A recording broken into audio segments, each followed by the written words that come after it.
ثم جعلناك على شريعة من الأمر فاتبعها ولا تتبع أهواء الذين لا يعلمون. Azan yang biasa kita laksanakan itu azan Bilal. Azan yang biasa kita laksanakan itu azan Bilal. Itu hadisnya riwayat Abu Daud dan lain-lain. Syafi'i pakai tidak azan itu? Tidak. Syafi'i pakai azan penduduk Mekah, azan Abi Mahdzurah. Bukan azan Bilal. Kalau kita mengikuti mazhab Syafi'i, seharusnya kita tidak pakai azan Bilal, tapi pakai azan Abi Mahdzurah. Karena Nabi SAW menerangkan tentang azan ada dua. Azan yang biasa kita dengar dan azan Abi Mahdzurah, yaitu syahadatain diulang. Allahu Akbar, Allahu Akbar, Allahu Akbar, Allahu Akbar. Asyhadu an la ilaha illallah, asyhadu an la ilaha illallah, asyhadu anna Muhammadar Rasulullah, asyhadu anna Muhammadar Rasulullah. Kalau azan Bilal, hayya 'alas salah, hayya 'alas salah, hayya 'alal falah, hayya 'alal falah, Allahu Akbar, Allahu Akbar, la ilaha illallah. Itu azan Bilal. Kan dipakai di sini azan Bilal, di Indonesia juga begitu. Tapi azan Syafi'i, azan Abi Mahdzurah yang diinikan oleh Syafi'i, ini dia azannya, karena Syafi'i kan penduduk di Mekah, tinggal di Mekah. Kemudian belajar kepada Imam Malik di Madinah, kemudian ke Baghdad, kemudian balik lagi Mekah, kemudian Baghdad lagi, kemudian hijrah di Mesir, dan pada tahun 204 wafat di Mesir. Beliau lahir tahun 150 Hijriah, umurnya 54 tahun. Beliau azannya Allahu Akbar, Allahu Akbar, Allahu Akbar, Allahu Akbar, asyhadu an la ilaha illallah, asyhadu an la ilaha illallah, asyhadu anna Muhammadar Rasulullah, asyhadu anna Muhammadar Rasulullah. Ulang lagi, asyhadu an la ilaha illallah, dengan suara yang lebih tinggi. Asyhadu an la ilaha illallah, asyhadu anna Muhammadar Rasulullah, asyhadu anna Muhammadar Rasulullah. Jadi dua kali ulang syahadatain itu, baru hayya 'alas salat dan seterusnya. Ada yang mau azan seperti itu, geger satu negeri itu.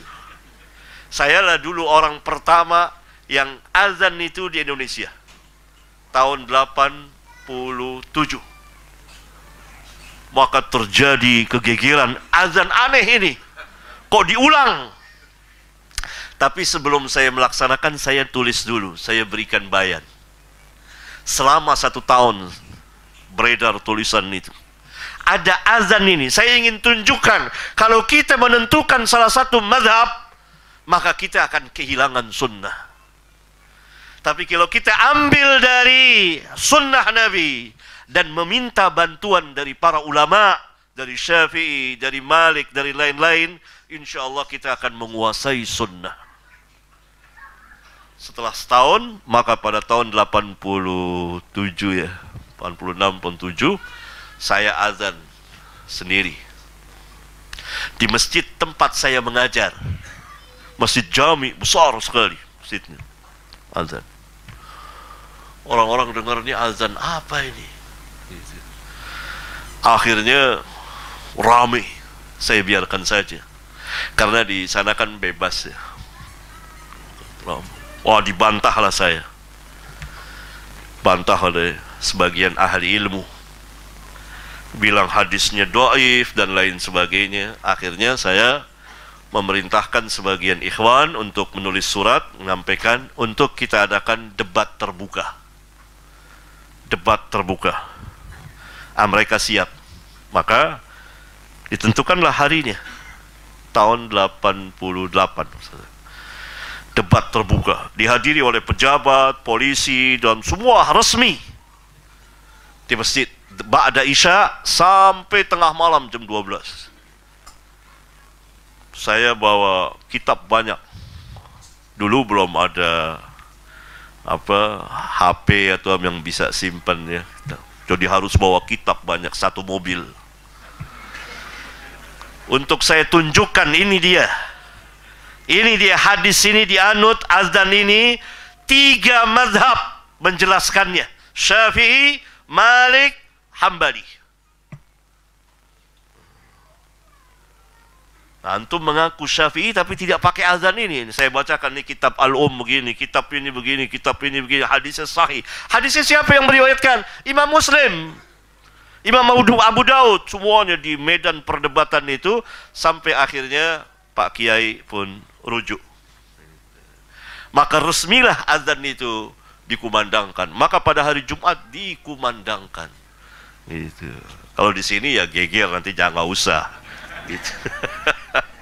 Ini saya hanya memberikan salah satu contoh. Kalau kita menentukan salah satu madhab, maka kita akan kehilangan sunnah.